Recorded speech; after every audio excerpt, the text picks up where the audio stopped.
Mutton biryani. ஆஹா சரஸ்.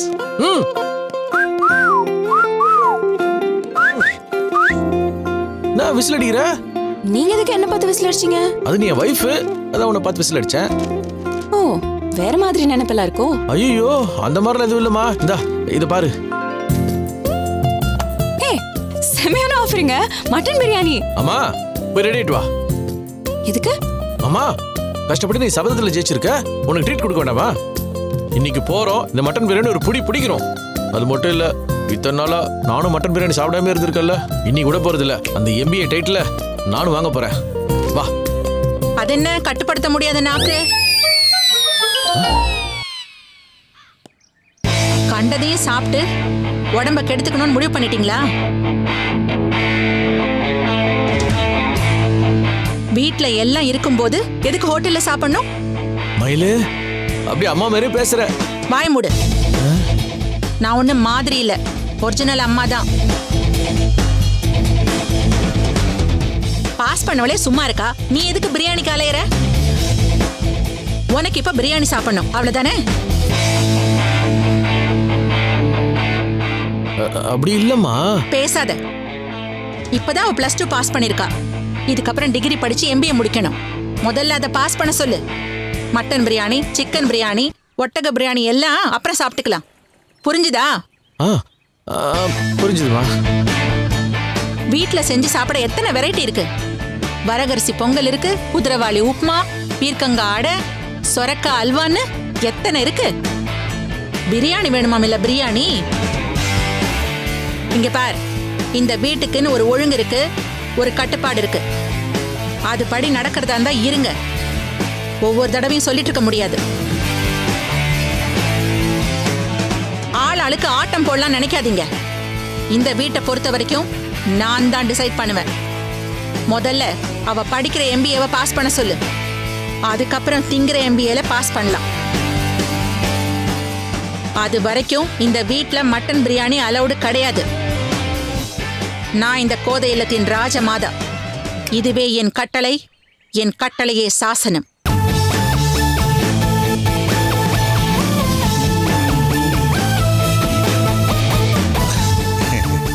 சரசு செல்லம், அப்படியே அம்மா பேசுற மாதிரியே இருக்கு. என்ன லேசா கிண்டல் பண்ற மாதிரி தெரியுது. அப்படியா? என்ன பேசுற தமிழ்? சரஸ்வதி அப்படிப்பட்டவளா? அவ எவ்வளவு நல்ல பொண்ணு. ஏன் மருமக என் மரியாதைக்கு குறைவா என்னைக்குமே நடந்துக்க மாட்டா. அவளை பத்தி இன்னொரு வார்த்தை தப்பா பேசின அவ்வளவுதான், பாத்துக்க.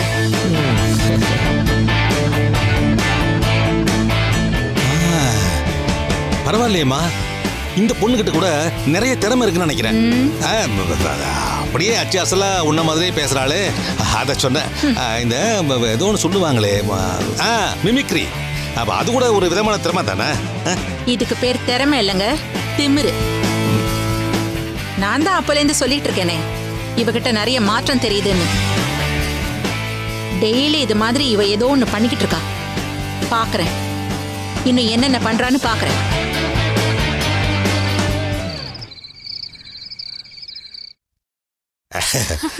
சாம தோசை சுமாரா இல்ல, நல்லா இருக்குன்னு சொன்னேன்.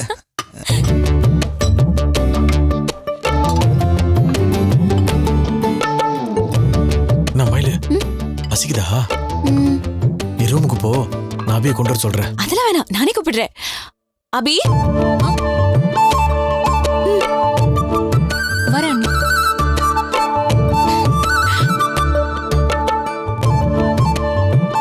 சொல்லுங்க அண்ணி. அபி, இன்னைக்கு என்ன டிஃபன்? சாம தோசை அண்ணி. ஆம தோசையா? ஐயோ அண்ணி, சாமையில செஞ்ச தோசை, சாம அரிசி தோசை. இதுவும் சிறுதானியத்துல ஒண்ணு அண்ணி. சிறுதானிய தோசையா?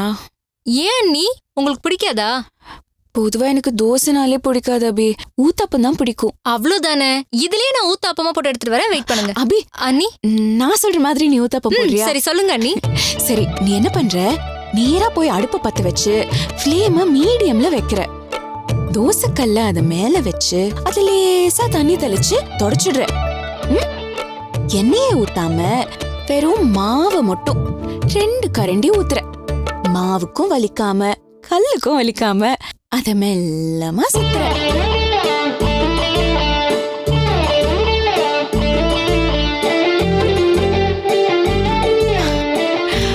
பௌர்ணமி நிலா மாதிரி அது வட்டமா வந்த உடனே சின்ன வெங்காயத்தை பொடி பொடி பொடியா நறுக்கி அப்படியே பரவலா மேல போடுற. கூடவே சின்ன சின்னதா நறுக்குன பச்சை மிளகா, பொடிசா நறுக்குன கருவேப்பிலை இதெல்லாம் மேல போடுற. அதுக்கப்புறம் தூக்கலா வாசனை வர மாதிரி நெய்யை எடுத்து இப்படி ஒரு ரவுண்டு அப்படி ஒரு ரவுண்டு ஊத்துற.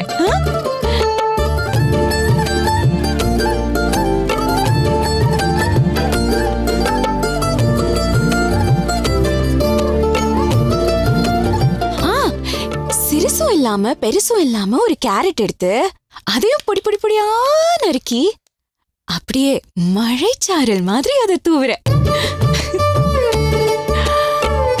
அதுக்கப்புறமா இட்லி பொடியை எடுத்து அது மேல தூவி மறுபடியும் நெய் எடுத்து அதுல விட்டு திருப்பி போட்டு முருகலா வேக வைக்கணும். நல்லா கேட்டுக்கோ, முருகலா வேக வைக்கணும், கருகலா இல்ல. அப்புறம் கடைசியா நல்ல பொத்துனாப்ல இப்படி ஒரு திருப்பு அப்படி ஒரு திருப்பு.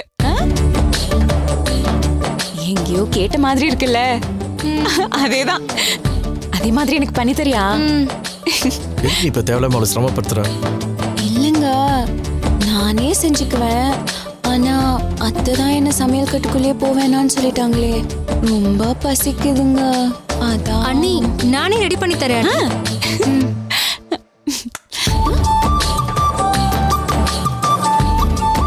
ஏய், இதுல எந்த உள்கூத்தும் இல்லையே. இல்லங்க, நிஜமாவே பசிக்குது.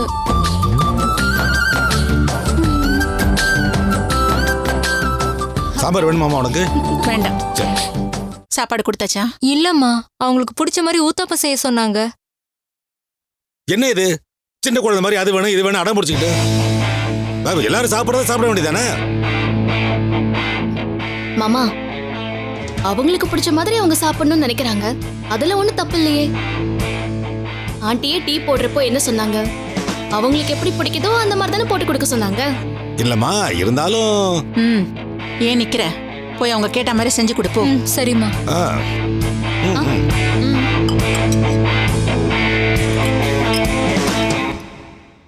வெறும் மாவு மட்டும் 2 கரண்டி ஊத்துற. மாவுக்கும் வலிக்காம பல்லுக்கும் வலிக்காம அத மெல்லமா சுத்துற.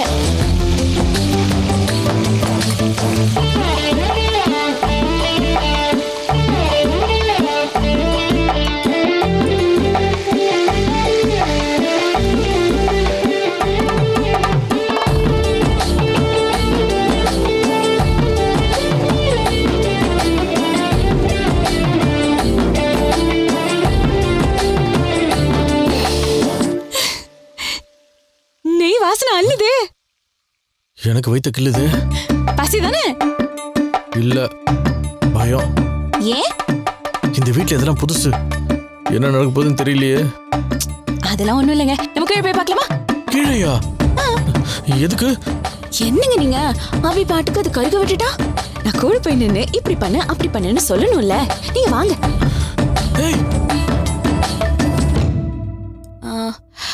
அபி, அண்ணி நான் உள்ள வரக்கூடாது. நான் இங்கே நினைக்கிறேன். நான் எப்படி சொல்றேனோ அப்படியே பண்ணு. நீங்க சொன்ன மாதிரி தான் செஞ்சுட்டு இருக்கேன் அண்ணி.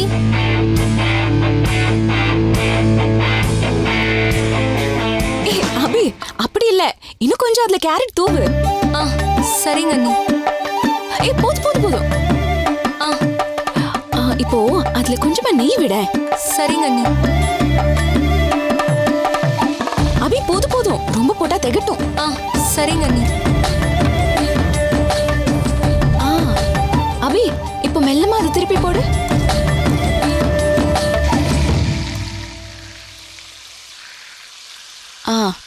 அபி, இப்பதான் நான் சொன்ன மாதிரி பொத்துனாப்ல இப்படி ஒரு திருப்பு அப்படி ஒரு திருப்பு.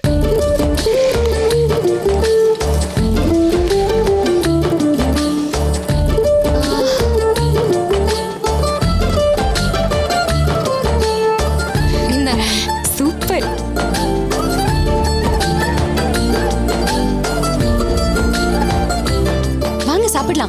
வா மேல போலாம். ஏங்க மேல போயிட்டு திரும்ப திரும்ப சட்னிக்கு சாம்பாருக்கு தோசைக்குன்னு கீழே வந்துகிட்டே இருக்க முடியுமா? நம்ம இங்கேயே சாப்பிடலாம். இங்கேயே வா. டைனிங் டேபிள்ல தாங்க நம்ம உட்கார கூடாது, நம்ம படிக்கட்டுல உட்காந்து சாப்பிடலாம். வாங்க.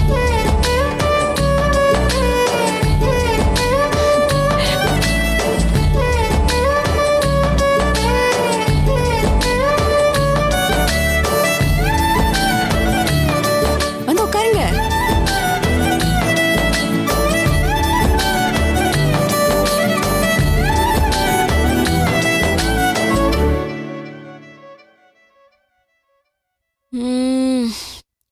வாவ் அபி, அண்ணி சூப்பர், பின்னிட்ட, பிரமாதம்.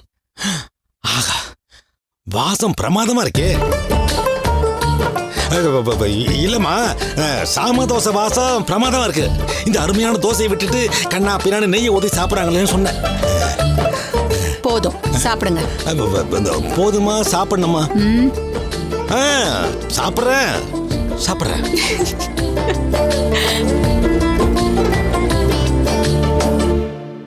ஏங்க உண்மையா சொல்லுங்க, எப்படி இருக்கு? அது அது நல்லா இருக்குன்னா நல்லா இருக்குன்னு சொல்லுங்க, இதுக்கே எவ்வளவு யோசிக்கிறீங்க? நல்லா இருக்கு, இருந்தாலும் ஆ? நல்லா இருக்கு, நல்லா இருக்கு.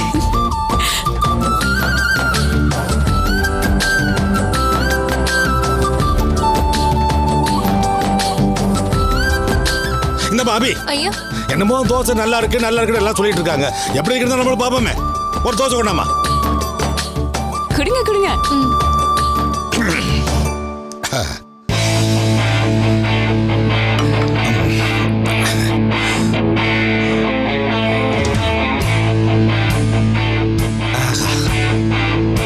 நீ தூக்கலா இருக்கே.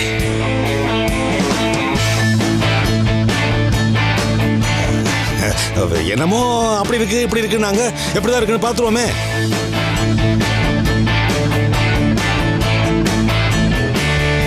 ஆஹா, பிரமாதம், அற்புதம், அருமை. ஆஹா, என்னங்க சாம தோசை பிரமாதமா இருக்குன்னு சொன்னேன்.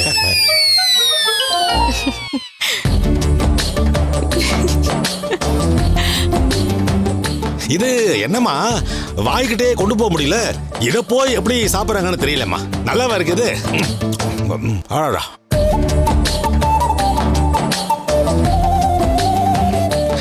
இது நெய்யா கொட்டி வச்சிருக்காங்கம்மா. எப்படி சாப்பிடுறது இத?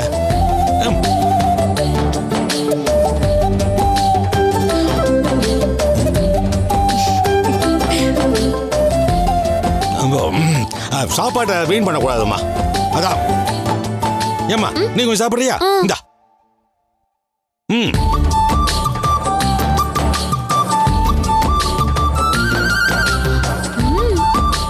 மாமா எனக்கு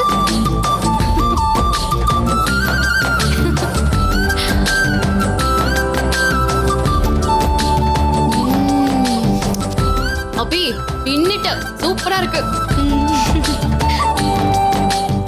சாம தோசை டேஸ்டா இருக்காதுன்னு சொல்லுவாங்க, ஆனா இந்த ஊத்தப்போ செம்ம டேஸ்டா இருக்கு.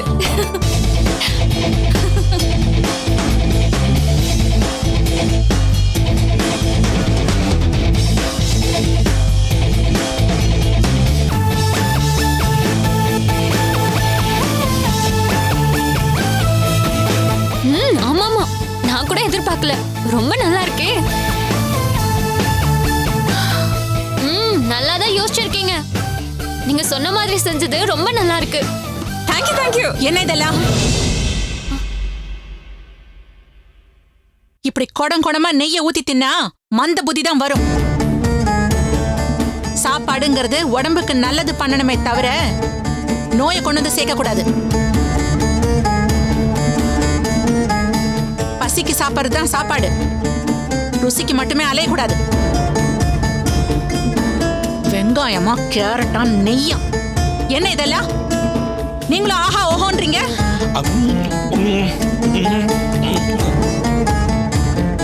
ஏன் இத்தனை நாளா என் பக்குவத்துல சமைச்சு போட்டது டேஸ்டா இல்லையோ?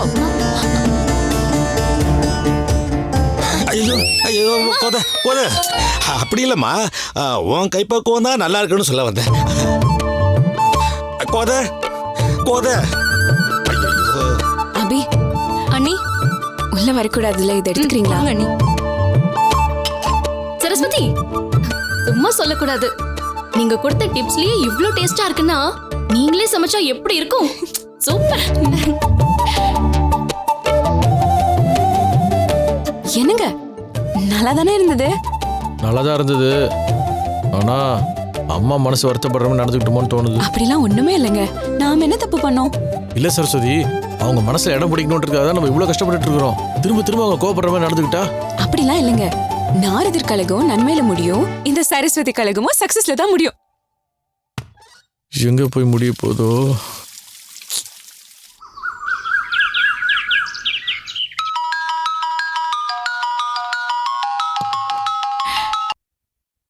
சொல்லு மின்னல். எப்படி இருக்க எம்பிஏ? ஏய், இப்ப நான் MBA இல்ல, அப்புறம் FRCS. அப்படின்னா ஃபுல் ரவுண்ட் கட்டும் சரஸ்வதி. எதை கிடைச்சாலும் ஒரு ரவுண்ட் கட்டுவேன், மட்டன் பிரியாணி தவிர. அது சரி, ஜாலியா இருக்க. நான்லாம் பாஸ் பண்ணாதப்பவே பயங்கர பந்தா பண்ணுவேன். இப்ப பாஸ் பண்ணிட்டேன்ல, சும்மா இருப்பேனா? நீ பாஸ் பண்ணதுக்காக இங்க சிறப்பான ஏற்பாடுலாம் நடந்துட்டு இருக்குடி. என்ன சொல்ற? ஆமா, பாட்டி உனக்காக பிரசாதம் ரெடி பண்ணிட்டு இருக்காங்க. கோவில்லையா இருக்க? அப்படின்னு சொல்லலாம். அப்படின்னா உங்க வீட்ல தான் இருக்கேன்டி. ஓ, எல்லாரும் சேர்ந்து பொங்கல் வைக்கிறீங்களா? ஆமா, சிக்கன் பொங்கல். ஏய், என்னடி சொல்ற? உனக்காக உங்க பாட்டி பிரியாணி செஞ்சுட்டு இருக்காங்கடி. நீ ஏதோ பிரசாதம்ல சொன்ன. நம்ம ஊர்ல சில கொலசாமிங்க பாட்டில் சாப்பிட்டு கறி சோறு சாப்பிடும், அதான் பிரசாதம். குட்ரி தங்கம், எப்படிடா இருக்க? மீனுக்குட்டி, உனக்காக பாட்டி செய்யற பிரியாணி வாசனை அங்க வரைக்கும் அடிக்குதா? என்ன பாட்டி சொல்ற? நீ பாஸ் பண்ணிட்டல, என் கையால ஏதாவது செஞ்சு கொடுக்கணும்னு ஆசையா இருந்துச்சு. நீ தான் மட்டன் பிரியாணி சாப்பிட மாட்டேன்னு அடம் பிடிக்கிற. அதான் காலையிலேயே அருணை கடைக்கு அனுப்பி சிக்கன் வாங்கிட்டு வர சொல்லிட்டேன். சிக்கன் பிரியாணி, சிக்கன் 65, செட்டிநாடு சிக்கன்னு உனக்கு பிடிச்ச மாதிரியே செஞ்சிருக்கேன். சாப்பிட்டு பார்த்து எப்படி இருக்குன்னு சொல்லு. நல்லா இருக்கு. அது எப்படி சாப்பிடாமையே சொல்ற? எப்படி பாட்டி சாப்பிட முடியும்? ஏற்கனவே நீங்க குழம்பு கொண்டு வந்து அசிங்கப்பட்டது பத்தாதா? அதுக்காக தான் இப்போ ஒரு புது ஐடியா கண்டுபிடிச்சிருக்கேன். என்னது? நம்ம மின்னல் கோயில்ல படிச்ச பிரசாதத்தை கொண்டு வந்து கொடுக்கற மாதிரி கொண்டு வந்து கொடுப்பா. பாட்டி, ஏற்கனவே நீ சொன்னியேன்னு நான் கொஞ்சம் ஓவரா தான் பண்ணிட்டு இருக்கேன். இதுக்கே அவரு அம்மா வருத்தப்படுவாங்க, ஏன் இப்படி பண்றேன்னு ஃபீல் பண்றாரு. நான் பழைய சரஸ்வதியா மாறினது ஒரு தப்புன்னு தோணுது பாட்டி. நீ எப்ப பழைய சரஸ்வதியா மாறின? பழைய சரஸ்வதியா இருந்திருந்தா சிக்கனை கொடுத்து விடுங்க பாட்டி, நான் பாத்துக்கிறேன்னு சொல்லியிருப்பேன்ல. இப்படியா அப்படியான்னு பயந்து யோசிச்சுட்டு இருக்க மாட்டேல்ல. உங்க அப்பனை பார்த்தே பயப்படாம இருந்தவ சிக்கனை பார்த்து பயப்படுறீங்களா? நீ பழைய சரஸ்வதியா? நீ பழைய சரஸ்வதி இல்ல, அதுல பாதி சரஸ்வதி கூட இல்ல. எப்ப துணிஞ்சி முழுசா இறங்குறியோ அப்பதான் உன்னால ஜெயிக்க முடியும். இப்ப சொல்லு, உனக்கு சிக்கன் பிரியாணி அனுப்பட்டுமா வேண்டாமா? இல்ல, நீ அனுப்பினாலும் அவரை விட்டுட்டு நான் எப்படி பிரியாணி சாப்பிடுவேன்? நீ உன் புருஷனை விட்டு சாப்பிட மாட்டேன்னு எனக்கு தெரியும். அதனால குலசாமி பிரசாதன்னு அவருக்கும் சேர்த்து மின்னல்கிட்டயே கொடுத்து அனுப்பிச்சிடுறேன். அப்புறம் என்ன? சரி, நீ அனுப்பு பாட்டி, என்ன வந்தாலும் பாத்துக்கலாம். அப்படி சொல்லிடி என் தங்க கட்டி. இனிமே உன்னை யாராலையும் எதுவும் செய்ய முடியாது. இனிமே உன் கைதான் ஓங்க போகுது. வச்சுட்டுமா?